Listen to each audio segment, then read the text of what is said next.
a este espacio, a su casa, al Centro de Simulación de la Universidad de Caldas. Un espacio pues diseñado para el componente de medicina general, de medicina especializada, de atención prehospitalaria, de formación comunitaria en salud. O sea, un espacio pues el cual hemos venido creando y diseñando con el objetivo de poder brindar herramientas a toda la población, ¿sí? Entonces, gracias por la invitación a la cual pues está acudiendo el día de hoy, por estar con nosotros, ¿sí? Y reitero nuevamente, pues esta es su casa, la Universidad de Caldas, Centro de Simulación, Facultad de Ciencias para la Salud. La idea pues es, digamos, lo que esperar que se nos vayan, digámoslo, vinculando a las personas en nuestro canal con el objetivo de poder hablar un poco al respecto pues frente a todo lo relacionado con COVID. Bienvenido nuevamente. Hola Carlos, buenas noches. Buenas noches. Bueno, me presento. Mi nombre es John Wilmar Arenas. Soy médico egresado de la Universidad de Caldas en el año 2003. Tengo muchos años de experiencia en trabajo en urgencias, en terapia intensiva. Actualmente me encuentro radicado en Chile y estoy haciendo la beca de especialidad en medicina interna con la Universidad San Sebastián de Chile. Eh, el día de hoy me han invitado muy amablemente para hablar del tema de estrategias farmacológicas en el tratamiento del COVID-19 y SDRA. Dada la extensión del tema, opté por dividir esto en dos áreas. Una, lo que tiene que ver con la parte farmacológica y dos, con el tema de ventilación mecánica. Que probablemente lo cubramos en otro momento. Hoy es 4 de mayo de 2020, para que nos vea este video en fechas posteriores. La fecha es muy importante porque puede variar mucho la información que les voy a aportar el día de hoy con relación a lo que pase en 1 o 2 meses más, ya que la investigación en COVID está generando publicaciones de manera permanente. A la fecha tenemos más de 675 artículos publicados, de los cuales por lo menos 230, 240 tienen buena clasificación desde el punto de vista de la investigación clínica. Sin embargo, como vamos a ver, todavía falta algo de profundización para poder convertir muchas de las estrategias farmacológicas que les voy a plantear como indicaciones dentro de protocolos estandarizados. Para ponernos en contexto, el día de hoy es un reporte tomado ahora hace más o menos 3 horas. A nivel global, tenemos 3.636.842 casos. De este total, hay 251.763 muertes reportadas y se estima aproximadamente unos 2.232.000 casos aproximadamente. Digo aproximadamente porque muchos de estos casos activos en muchos países todavía no están debidamente reportados o censados. Como dato importante, la mortalidad a nivel global que ha generado el COVID tiene una tasa de letalidad del 6.92%. Y esto es relevante porque si ustedes se van a revisar lo que ha pasado desde el punto de vista de mortalidad, desde el comienzo del diagnóstico en diciembre del año 2019 hacia el mes de enero del año 2019, hablábamos de una letalidad que oscilaba entre el 2 y el 3%. Lo que encontramos ahora es que la tasa de letalidad se ha incrementado y todavía falta identificar qué fue lo que pasó realmente para que esta letalidad se incrementara de esta manera que es realmente significativa. La tasa de recuperación estimada a nivel mundial es de 31.69%, lo que realmente es muy bajo para esta patología. En Chile, el país donde me encuentro en este momento, solamente en el último día se hizo un reporte de 980 nuevos casos, con 10 muertos solamente al día de hoy. El caso, en la totalidad de casos que llevamos reportados hasta el momento, son 20.643, con 270 muertos, 9.958 casos activos y este dato es bien importante. Tenemos una relación de 14 muertes por millón de habitantes. Eh, para Chile, la tasa de letalidad calculada es de 1.31, muy por debajo de la letalidad mundial. Y tenemos un porcentaje, una tasa de recuperación de 50.45%, que es supremamente alta con relación al promedio mundial. Colombia, por su parte, tiene reportados apenas 7.708 casos con 340 muertos. Lo que llama mucho la atención es que la población estimada en las estadísticas internacionales de Colombia son 49 millones de habitantes, lo que quiere decir que para Colombia tenemos 157 casos por millón de habitantes y 6 muertes por millón de habitantes. ¿Qué significa esto? Que la letalidad del COVID-19 en Colombia es supremamente alta, o al menos un poco más, mucho más alta comparada con la de Chile, con un 4.41%, pero lo que más llama la atención es que la tasa de recuperación es baja, 22.34%. Esto tendría que ser llevado a análisis. Si miran a la parte superior, no hay reporte de nuevos casos ni de nuevos muertos en las últimas 24 horas, que puede estar supeditado a la fuente de información que utilice o a que realmente no se ha reportado, no se han estudiado los casos nuevos que hayan aparecido. A nivel local, en la ciudad de Puerto Montt, donde me encuentro ahora, no hemos tenido el pic que se esperaba para la primera semana de mayo. De hecho, llevamos ya una semana sin un solo caso nuevo reportado, a pesar de que se está haciendo el estudio a contactos sanos o asintomáticos mejor, y se está haciendo estudio obviamente a pacientes sintomáticos en todos los casos. Como saben ustedes, en enero de este año, el 24 de enero, se publicó en el New England Journal of Medicine este artículo, el nuevo coronavirus para pacientes con neumonía en China, del 2019. Ese artículo fue enviado por el grupo de NASU entre el 13 y 14 de enero, y fue publicado y ya ratificado en el New England Journal en esta fecha. Ese dio lugar a la primera publicación formal a nivel internacional del nuevo coronavirus. Pero tenemos que unificar nomenclaturas y aclarar de qué estamos hablando. El nombre del virus que está ocupando la noticia internacional actualmente es SARS-CoV-2. La enfermedad que provoca se llama COVID-19. Entonces, cuando hablamos de la enfermedad, vamos a hablar de COVID-19. Cuando hablamos del virus y de las características genéticas y las características de transmisibilidad y todo esto, estamos hablando del SARS-CoV-2. El virus SARS-CoV es el original, que fue descubierto en el 2003. Y el virus MERS corresponde al virus que fue descubierto en el año 2002 en el Medio Oriente. Estos tres virus son todos coronavirus.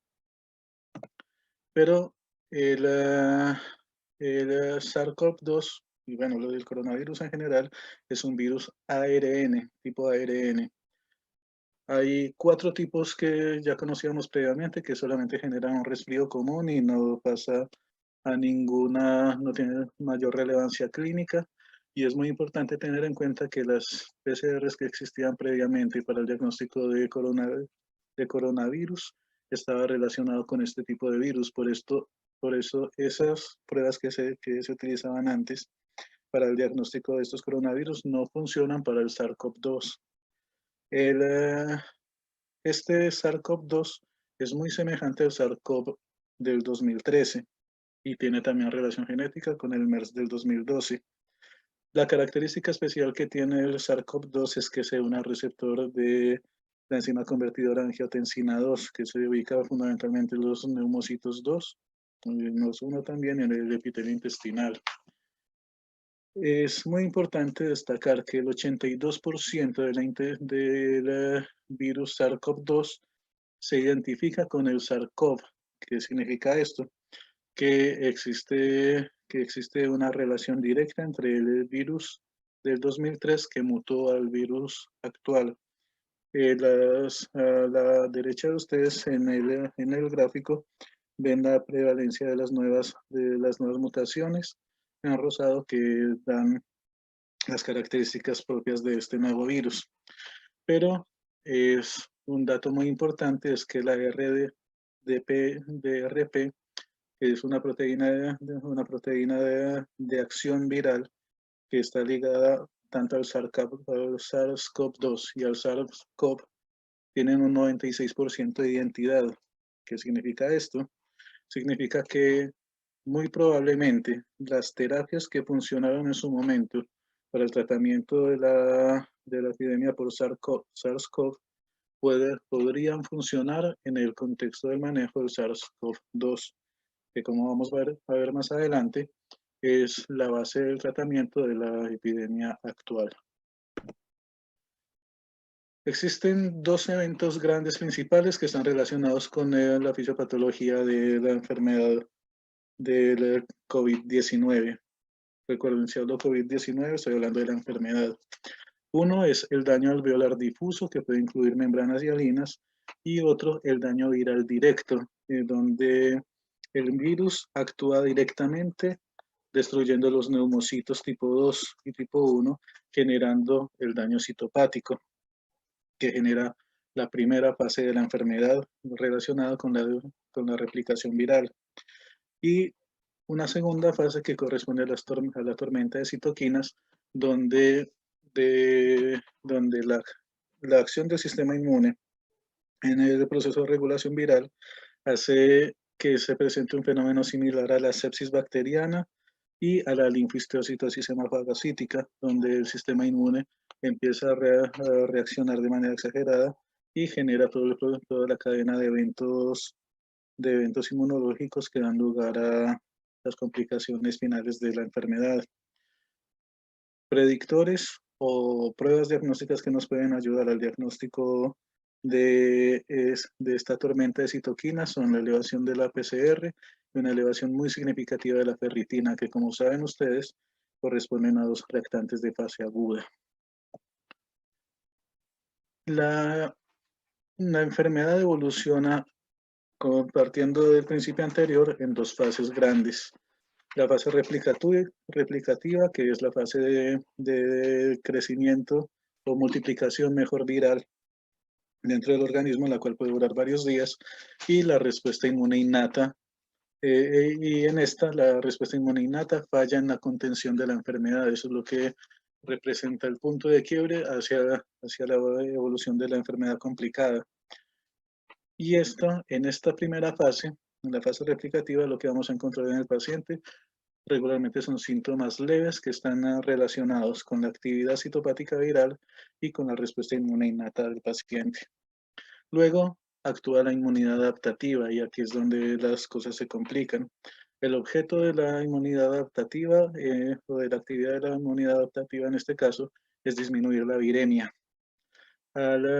Pero en el proceso de disminuir la viremia puede aumentar los niveles de citoquinas inflamatorias y esto va a incrementar el daño tisular debido al que sigue el deterioro clínico del paciente, llevándolo a las complicaciones mayores, y esto puede llevar finalmente a la linfostiosis hemofagocítica. ¿Qué implica entonces todo lo que acabamos de mencionar? Primero, que los síntomas iniciales no son necesariamente predictores del deterioro del paciente, de cómo va a evolucionar el paciente. El paciente puede tener una clínica muy leve o apenas perceptible y rápidamente evolucionar a síndrome respiratorio del adulto, o hacer cualquiera de las demás complicaciones que se pueden presentar con el COVID-19. Y esto plantea también que para lograr evitar que la enfermedad avance, las terapias antirretrovirales deberían iniciarse de manera temprana, es decir, durante la fase replicativa. Y coloco ahí signos de interrogación. ¿Por qué? Porque tratar con terapias antirretrovirales, la pregunta que queda en el aire es, entonces, ¿a quiénes vamos a tratar con terapias antivirales si no sabemos realmente quién va a complicarse? Sería una pregunta abierta que más adelante podríamos discutir. ¿Cómo evoluciona la enfermedad? Esta tiene un periodo de incubación desde la exposición que dura entre 4, máximo 14 días. La disnea regularmente aparece a los 6 días después de la exposición. El paciente se hospitaliza a los 8 días de la exposición. Estoy hablando de valores aproximados. Y el ingreso a UCI promedio es a los 10 días desde que se expuso el paciente, lo que implica una evolución rápida de la enfermedad hacia las complicaciones mayores, como pueden observar ustedes. Pero clínicamente, ¿qué es lo relevante? ¿Qué es lo que más se presenta? El síntoma que con mayor frecuencia vamos a encontrar en estos pacientes es la fiebre. La fiebre en la mayor parte de los estudios, como pueden observar ustedes, se presentó en un promedio del 86 a 88% de los casos reportados. Y esta fiebre, como segundo síntoma de aparición en frecuencias, es la tos. Esta es una fiebre acompañada de tos. El otro síntoma relevante es la disnea. Todos los demás síntomas aparecen con frecuencias muy inferiores, siendo los síntomas gastrointestinales los menos frecuentes de todos. Pero es importante destacar que la ausencia de fiebre, a pesar de ser el síntoma principal, no significa stricto sensu que el paciente no esté cursando con COVID-19. En cuanto a los laboratorios, 3 puntos a destacar. Lo primero, regularmente vamos a encontrar un recuento de leucocitos dentro de límites normales, pero pues, lo que vamos a documentar con relativa frecuencia es un recuento de linfocitos bajo. ¿Sí? ¿Hay trombocitopenia? Sí, pero regularmente nunca menor de 100. No hay alteración de la procalcitonina, por eso la procalcitonina podría relacionarse con la presencia de infección bacteriana sobreagregada o con la presencia de una neumonía bacteriana. El dímero D regularmente va a estar elevado. La LDH también hace parte de los laboratorios que vamos a encontrar elevados en la mayoría de los casos. No olviden que la ferritina se considera uno de los reactantes de fase aguda, que en el COVID-19 va a ser uno de los factores diagnósticos y también pronósticos. Pero hay otra variable que es bien importante. Recuerden que esta enfermedad se caracteriza también por un trastorno de la coagulación, donde donde los valores predictivos del tiempo de protrombina y del tiempo de tromboplastina así como el dímero D, permitirían predecir la mortalidad de los pacientes. Ustedes pueden ver acá en el gráfico, en los cuadros 1, 2 y 3, como los niveles más altos, que son las líneas verdes, corresponden a los pacientes que no sobrevivieron a la infección por COVID-19. Los pacientes que mantuvieron estable su tiempo de protrombina, su tiempo de tromboplastina y un dímero D en rangos levemente elevados o normales, tuvieron una sobrevida mucho mayor que aquellos que tuvieron estas variables elevadas.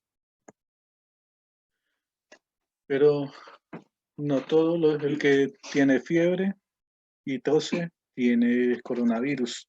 aunque es últimamente es como el primer pensamiento que tiene el médico en urgencias, siempre dentro del contexto del manejo del paciente que ingresa con una clínica sugestiva de infección por coronavirus o de COVID-19. Debemos descartar la presencia de infección por el virus de la influenza o sincicial respiratorio y debemos descartar si hay o no coinfección.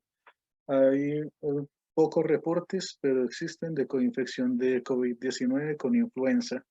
Y al menos en el área donde vivo yo actualmente, la temporada invernal es una temporada de aparición de influenza, lo que probablemente va a generar la aparición de casos de coinfección.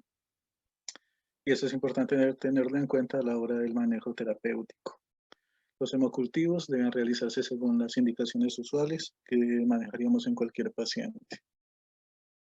El PCR para el SARS-CoV-2 tiene una sensibilidad aproximada del 75%, en algunos estudios más, en otros estudios menos, y depende mucho también de la técnica y de los equipos que se están utilizando. Como ustedes saben, en España, en Alemania y en algunos otros países hicieron una compra de pruebas rápidas que finalmente no funcionaron y que solo dieron lugar a mayor incertidumbre en el manejo de la enfermedad. Entonces es muy importante establecer cuál es la sensibilidad de la prueba de PCR con que cuentan ustedes en el hospital donde estén trabajando. Y también es importante recalcar que la PCR disminuye su sensibilidad dependiendo del tipo de muestra y del momento de la toma. Si la tomamos por hisopado nasofaríngeo, la sensibilidad disminuye, no significativamente, pero disminuye. Y si se toma muy tempranamente dentro de la evolución de la enfermedad, también vamos a encontrar una disminución de la sensibilidad de la prueba. Lo que significa entonces es que ante una PCR negativa, pero una sospecha grande de COVID-19, lo que deberemos hacer es repetir la prueba. Cada institución determinará en cuánto tiempo realizarla, pero al menos en el hospital donde me encuentro yo, se estandarizó que esta prueba se repetiría a las 48 horas en pacientes en que seguimos sospechando la presencia de COVID-19. Así que rol tienen las imágenes diagnósticas. Hasta comienzos del mes de marzo de este año, todavía no había un patrón establecido de radiológico para el COVID-19. Hoy en día ya tenemos una mejor orientación sobre lo que podremos encontrar en una imagen diagnóstica del paciente con COVID.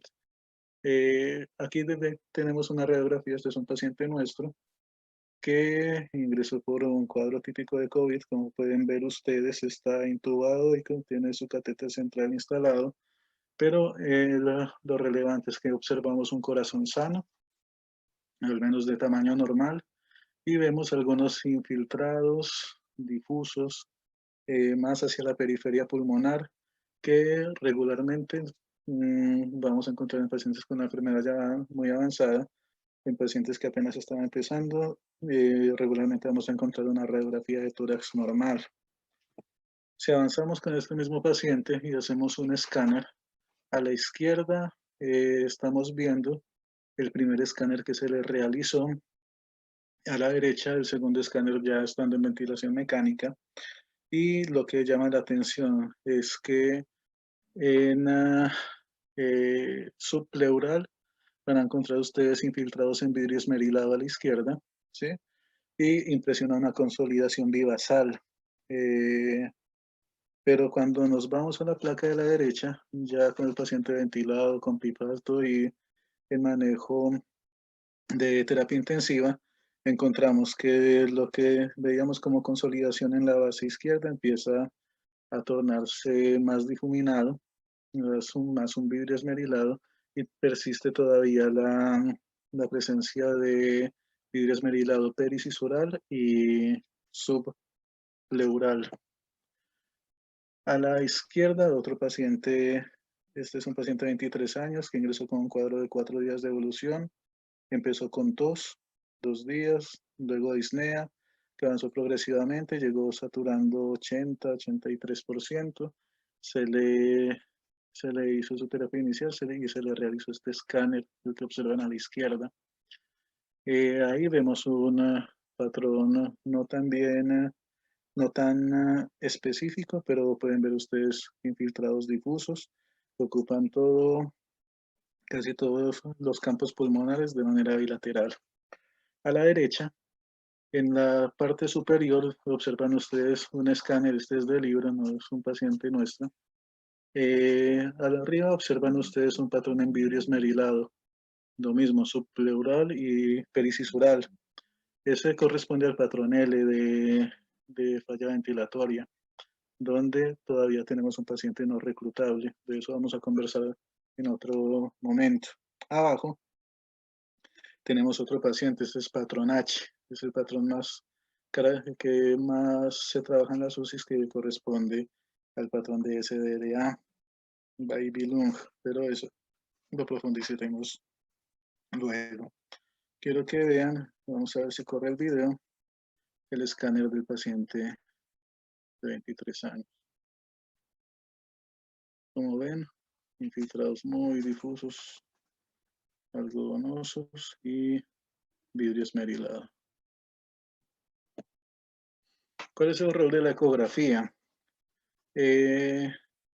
Como ustedes deben saber, quienes hayan manejado pacientes con COVID, los equipos de protección personal que debemos utilizar nos restringen en cierta forma el examen físico del paciente.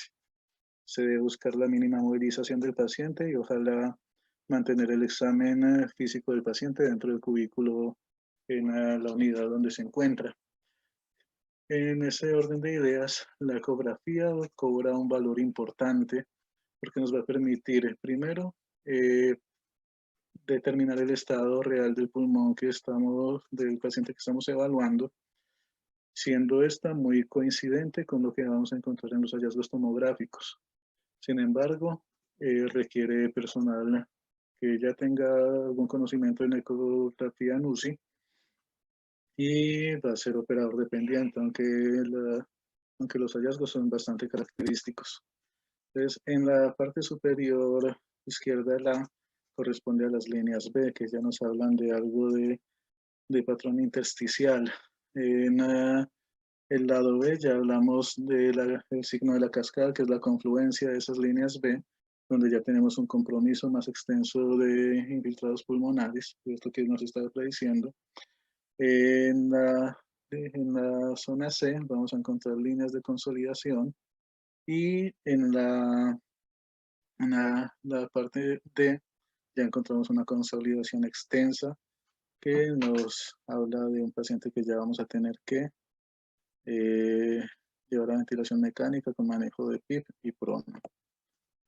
Pero ese es otro tema que no vamos a cubrir ahora. En cuanto al tratamiento, los principios clave de la terapia es que es terapia de soporte para una neumonía viral. No existe evidencia sólida en lo fundamental con el tratamiento del COVID. Hay muchísimas publicaciones, como les dije al comienzo, pero los niveles de evidencia de las estrategias terapéuticas todavía están flojos y por ende estamos trabajando mucho con lo que hemos capturado de la poca evidencia y de los pocos casos reportados con adecuados estudios. Pues. La estrategia de tratamiento es esencial en la estrategia de tratamiento es esencial el monitoreo y la terapia de soporte. Estos son pacientes críticos que se descompensan rápidamente y son pacientes que deben ser manejados al lado de la cama, ¿de acuerdo? No, un paciente independiente de que se observe estable en la observación del servicio de urgencias o en la observación hospitalaria, que tenga diagnóstico de COVID, no puede ser un paciente que se abandone a una evolución al día, sino que es un paciente que tenemos que estar vigilantes de manera permanente, porque estos pacientes se descompensan muy rápidamente. Ahora, ¿qué estrategias de tratamiento tenemos? Primero están los inhibidores de la síntesis viral del ARN. ¿Sí? Para eso se trabajan los inhibidores de la síntesis viral del RP, que son el remdesivir y el favipiravir. Estos no están muy disponibles. El remdesivir es un medicamento muy prometedor, pero todavía falta evidencia a favor de él. Otros son los inhibidores de la proteasa 3 de la quimotripsina del virus SARS-CoV-2. Estos medicamentos son el lopinavir, ritonavir y el darunavir, ritonavir, que como ustedes saben hacen parte de la terapia estándar, hacen parte de las líneas terapéuticas para el VIH. Otros son los inhibidores de la entrada. Entre esos está el Camostat, que es un inhibidor del TMPRSS2. Suena complicado, pero en resumen no lo tenemos. El otro es umifenovir, que funciona muy semejante al Camostat, pero tampoco está muy disponible en nuestro medio. Y está que sí ha sido como la principal estrategia que se está utilizando actualmente, que es el uso de hidroxicloroquina o cloroquina.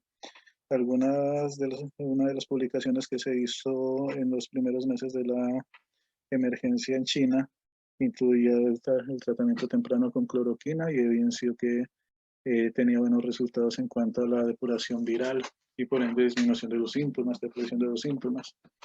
El funcionamiento de estos medicamentos es básicamente con el aumento del pH endosómico. Esto altera la glucosilación de los receptores celulares del SARS-CoV-2 y por ende disminuye la replicación viral. Este medicamento, además, estos medicamentos pueden ayudar también, ¿no? Porque tienen efectos antiinflamatorios que nos van a ayudar en la fase de cascada de citoquinas probablemente. La dosis de hidroxicloroquina es una carga de 400 miligramos cada 12 horas, seguida de dosis de mantenimiento de 200 miligramos cada 12 horas. Los inmunomoduladores, corticosteroides, primero, no se recomiendan. Hay evidencia de que los corticoides aumentan la mortalidad en pacientes con neumonías virales. Eso ya viene incluso mucho antes de que apareciera la infección por COVID. Además, hay evidencia de que retrasan la depuración viral y por ende prolongan el tiempo de duración de la enfermedad y de la aparición de complicaciones. Sin embargo, podría considerarse su uso en caso de broncoconstricción severa o en pacientes que son usuarios crónicos de corticoides o en pacientes con shock séptico que tengan altos requerimientos de drogas vasoactivas. El tocilizumab es un anticuerpo monoclonal contra los receptores de la interleucina 6. Esta se reserva solamente para cuando han fallado otros tratamientos. Y algunos reportes sugieren que podría prevenir la evolución del COVID-19 leve al COVID grave.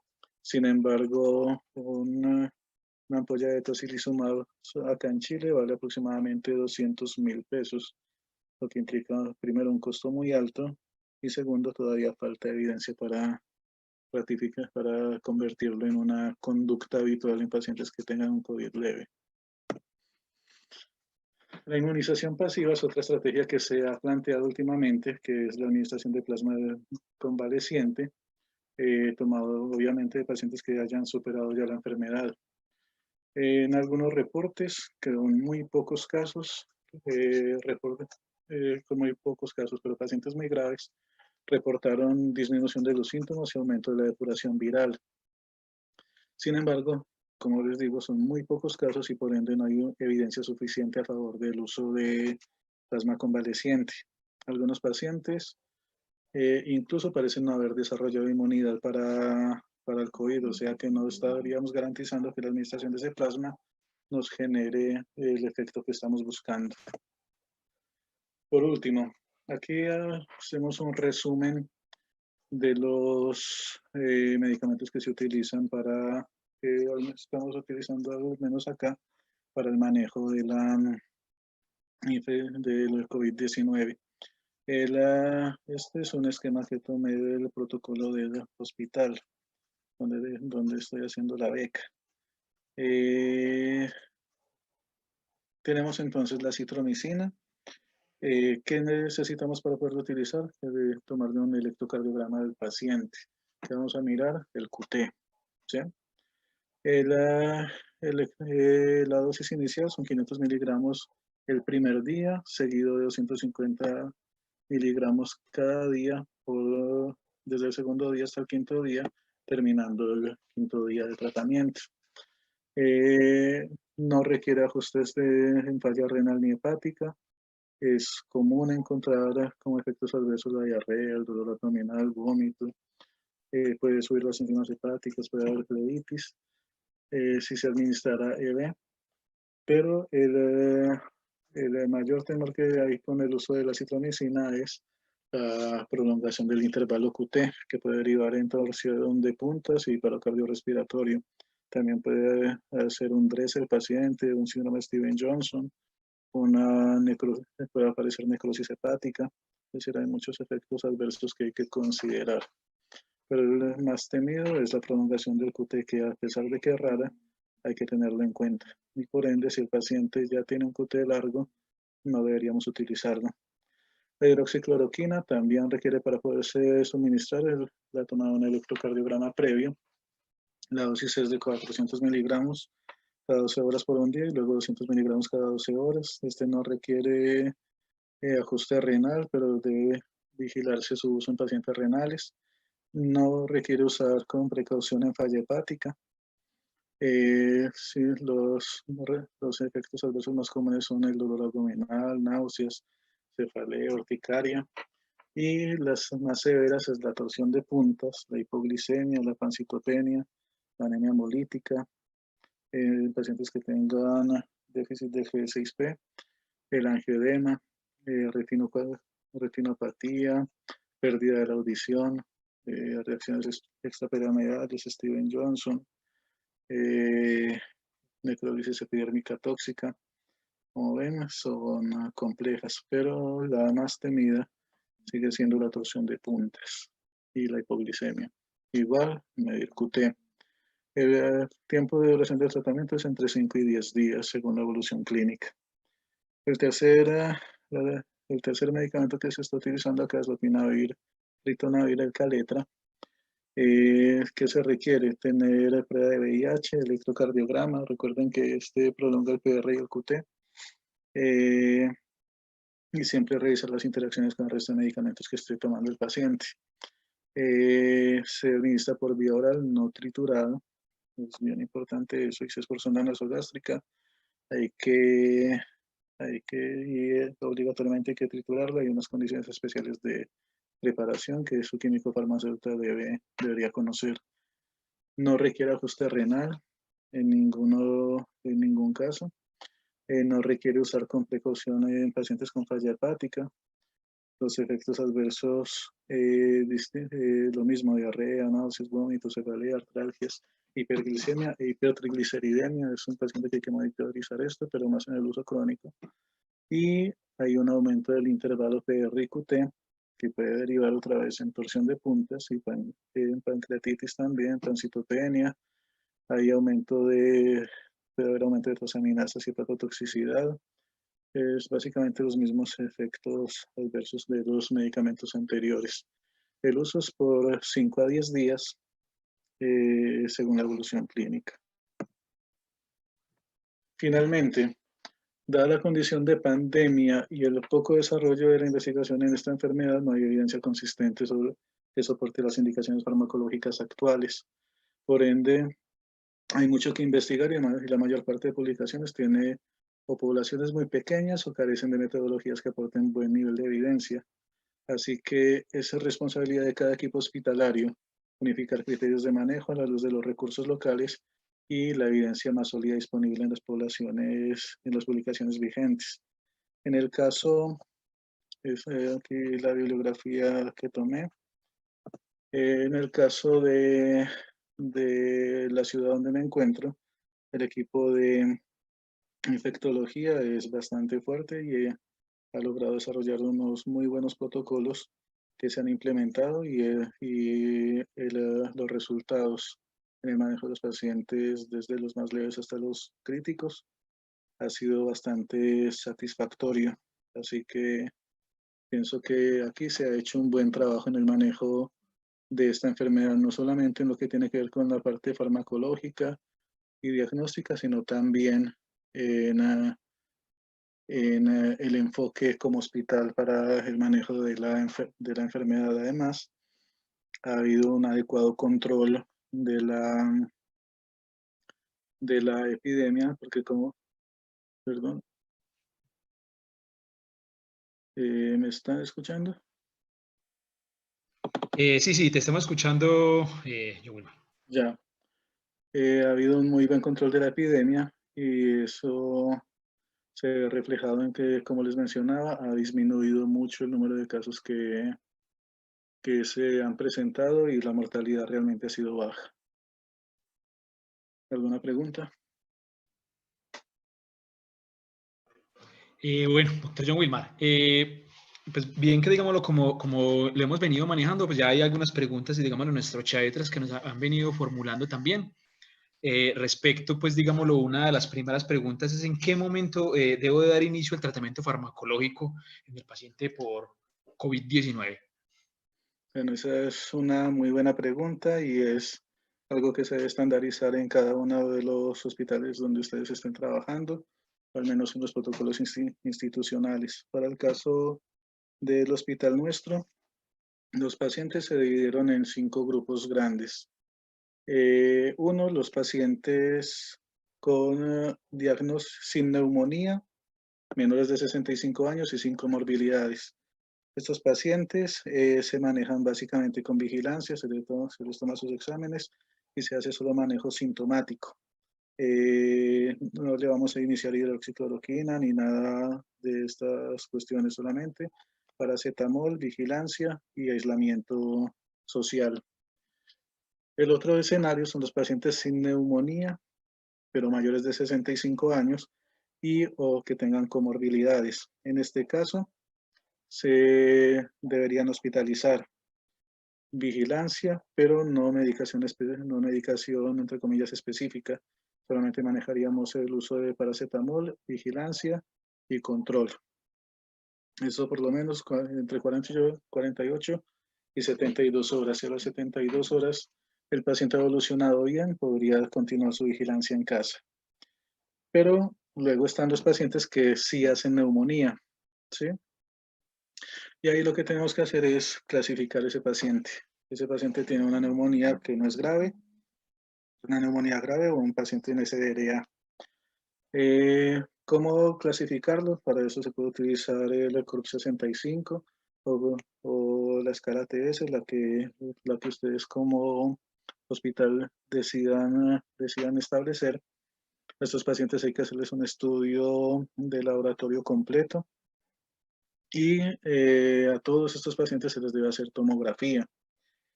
Si el CORP 65 nos da un valor de 1 o un valor de 2, ¿qué es lo que vamos a hacer? Lo vamos a hospitalizar y le iniciamos hidroxicloroquina previa toma del electrocardiograma, no lo pueden olvidar. Si el paciente tiene una neumonía grave, por ejemplo, en ese caso le vamos a iniciar caletra e hidroxicloroquina. Se debe hacer tomografía en casos muy seleccionados. Y en el caso de un paciente de una neumonía grave con SDRA y shock, ya que tenemos que hacer, la opción es iniciar hidroxicloroquina, caletra y se considera el uso de tocilizumab. Esto sí, al menos en nuestro hospital, previa autorización del equipo que está manejando la emergencia, que está disponible 24/7.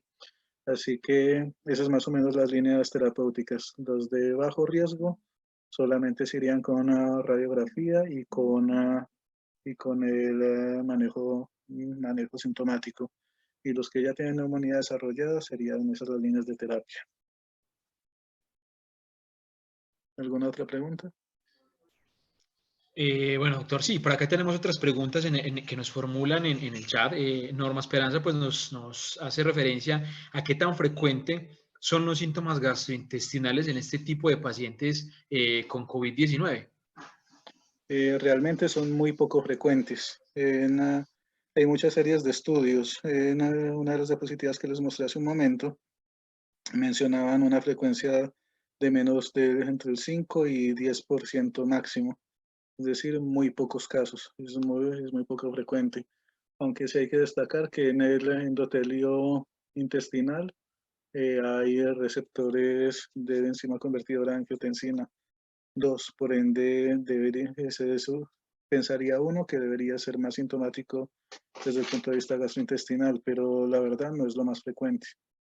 Es, de hecho, de los síntomas más infrecuentes que vamos a encontrar. Lo que hemos visto nosotros acá es con mayor frecuencia, es la anosmia y la ageusia, es decir, más hacia la orientación de síntomas neurológicos. Ok, muy bien, doctor. Ahí tenemos otra pregunta también que nos formula Joana. Nos hace referencia que buenas noches, ¿se pueden presentarse enfisema pulmonar en pacientes con COVID-19? Es una muy buena pregunta. Eso está en estudio. En este momento, ¿qué es lo que conocemos? Conocemos lo que tiene relación con la fase aguda de la enfermedad. Estamos viendo qué pacientes están sobreviviendo, qué pacientes están muriendo y en qué contexto lo están haciendo, pero apenas en este momento se está mirando qué queda de daño pulmonar posterior a la presentación de la enfermedad. Aquí, por ejemplo, se está llevando un estudio orientado a eso por el equipo de oncopulmonar, en el cual se está haciendo seguimiento después de la infección a los 3 meses con escáner en los casos graves para mirar con qué secuelas quedan. Se está haciendo escáner y espirometría, pero esto apenas está en estudio. Como le digo, esto es una pandemia, es de inicio muy reciente y todavía tenemos mucho por conocer de la enfermedad. Así que no podríamos asegurar si se va a generar un enfisema posterior. Eso es sujeto de estudio en este momento. Ok, doctor. Y por acá tenemos otra pregunta de Daniela Franco. Nos hace referencia por qué inicialmente solo afectaba a pacientes con comorbilidades y hoy estamos observando pacientes que se encuentran sanos. Esa es una muy buena Básicamente, digámoslo pregunta. como la pregunta que nos referencia. Esa es una muy buena pregunta. Dentro de los cientos de artículos que hay publicados, hay uno que me llamó la atención, pero todavía le falta desarrollar más investigación para ratificarlo. Se cree que este virus volvió a mutar. El virus que se diseminó con que se arrancó en China, tuvo algún grado de modificación que le dio la capacidad de afectar personas más jóvenes. Sin embargo, esto es apenas una teoría.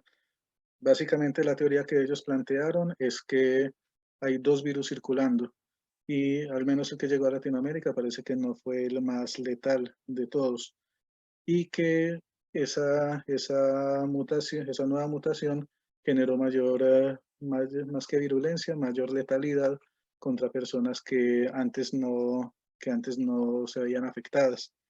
De hecho, llama la atención que buena parte de las muertes que se han tenido aquí en Latinoamérica han sido de personas jóvenes sin comorbilidades previas.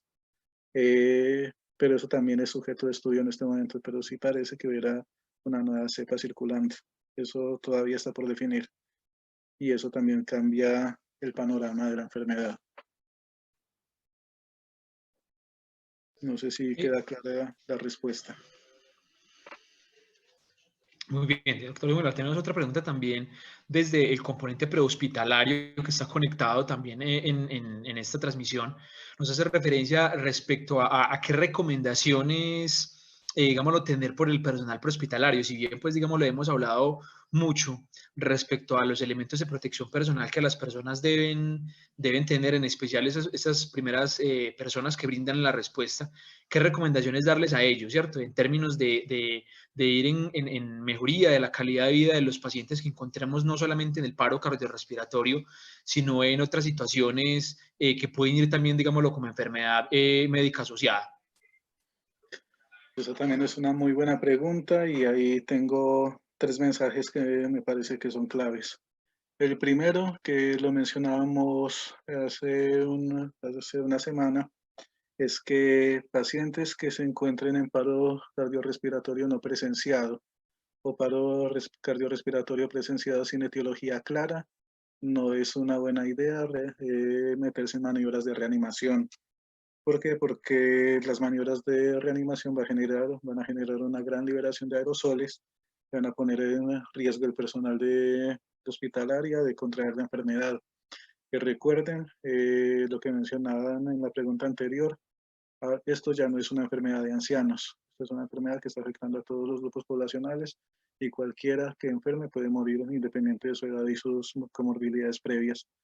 Es decir, el mensaje es siempre asegurar la escena, es un principio intrahospitalaria y asegurar la escena incluye no intervenir cuando existe riesgo para el auxiliador. Lo segundo, en el ámbito prehospitalario existe mucho la tendencia a realizar intervenciones en campo, entre ellas intervenciones sobre la vía aérea, tales como la intubación orotraqueal. La intubación orotraqueal es un momento crítico de alto riesgo de exposición viral. Eh, Probablemente lo vayan a preguntar más adelante, pero si ustedes miran los reportes estadísticos, la mayor parte de los que más mueren han sido personal relacionado con la atención en salud. Parece que eso está relacionado con la carga viral de exposición inicial. No es lo mismo contagiarse por haber tocado una bolsa de papitas en el supermercado a contagiarse con un paciente que está botando aerosoles en cantidades industriales de su vía aérea. La carga viral es más grande y por ende la probabilidad de complicaciones es más alta. Parece haber una relación en ese tema. Entonces, los procedimientos invasivos sobre la vía aérea deberían restringirse a centros hospitalarios, no en el ámbito prehospitalario. Y esto aplica casi para todos los pacientes, porque independiente de que el paciente sea víctima de trauma, no significa esto que no esté infectado por COVID. Y siempre la prioridad va a ser la seguridad de la persona que está atendiendo y de su familia. Si usted se lleva el virus a su casa, no sabe qué va a pasar con sus familiares. Lo tercero es nunca abandonar las medidas de distanciamiento social y de bioseguridad, los equipos de protección personal. Estos siempre deben ser utilizados en todos los casos de atención de emergencias y la ambulancia siempre debe ser aseada inmediatamente después de la atención de cualquier paciente. Todo paciente potencialmente podría ser COVID, que es básicamente lo mismo que pensamos sobre el VIH. Todo paciente podría ser VIH. La diferencia es que el COVID nos va a matar más rápido.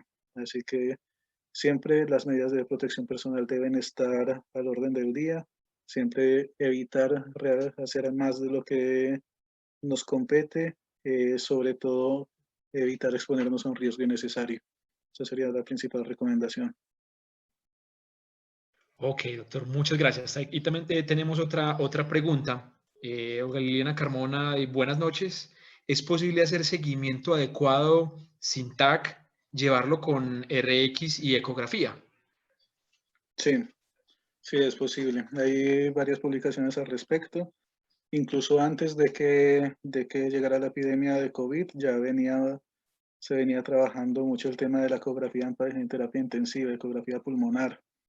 La sensibilidad de la ecografía para el diagnóstico de infiltrados y consolidaciones es muy alta, está entre el 97 hasta casi el 97%, pero hay que recalcar que es operador dependiente, pero no requiere un entrenamiento muy sofisticado ni muchos casos históricos para poder hacer un adecuado diagnóstico. Así que El uso de la ecografía dentro de las unidades en particular de terapia intensiva va a ahorrar mucho la exposición del personal de imágenes diagnósticas a, a los aerosoles que generan estos pacientes, en particular los que ya tenemos diagnóstico y que están graves. De igual manera, la ecocardiografía bedside apoya mucho en el manejo de la terapia del paciente en terapia intensiva. Por ende, yo pensaría que en particular la ecografía está ganando un lugar muy importante en el manejo tanto de pacientes COVID como no COVID en SDRA y en la mayor parte de las terapias realizadas en urgencias. El escáner no deja de ser importante, sobre todo porque nos muestra la foto de todo el escenario pulmonar. Sin embargo, para la toma de decisiones en la UCI y en algunos casos en las urgencias, una buena ecografía bien tomada por alguien con experiencia va a ser suficiente para tomarla sin exponer a nadie más e incluso sin exponer a la misma persona que está haciéndola, porque es un procedimiento muy poco invasivo que ayuda a tomar decisiones. Me parece que está logrando un lugar muy importante en el manejo de la terapia intensiva y es algo que todos, tanto en urgencias como en UCI, deberíamos manejar. Bueno, doctor John Wilmar, pues digámoslo, no tenemos más preguntas al momento, referente, pues digámoslo, al abordaje del tema y las recomendaciones, pues digámoslo, importantes que nos ha suministrado en la noche de hoy. De antemano, pues agradecerle mucho por su acogida, digámoslo, a la invitación que hemos realizado, ¿sí? Dejando las puertas, pues nuevamente para hablar de otro tipo de temas y ampliar un poco más la información en futuros encuentros, ¿sí? Darle el agradecimiento y nuevamente, pues, ratificarle, pues, de que bienvenido a nuestro centro de simulación, del cual, pues, usted hace parte, hizo parte, digámoslo, muy importante, digámoslo, para el desarrollo de nuestro centro de simulación en la Universidad de Caldas. ¿Sí?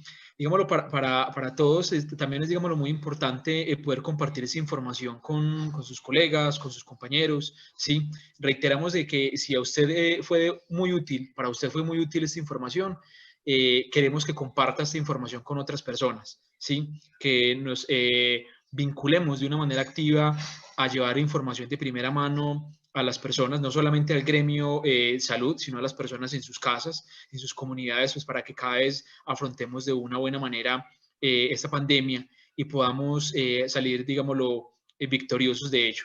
Quiero darle entonces nuevamente las gracias a la Universidad de Caldas, al Centro de Simulación por tener este espacio, gracias al doctor John Wilmar Arenas por también darnos el espacio de poder compartir con nosotros ese tipo de información. A ustedes les agradezco mucho, muchas gracias por la invitación. Bueno, una feliz noche entonces para todos. Nos veremos el próximo lunes 11 de mayo a las 8 de la noche, donde compartiremos también, digamos, los temas muy trascendentales e importantes desde la infectología y desde el manejo de la terapia de crítica del cuidado del paciente. Muchas gracias y un feliz resto de noche para todos.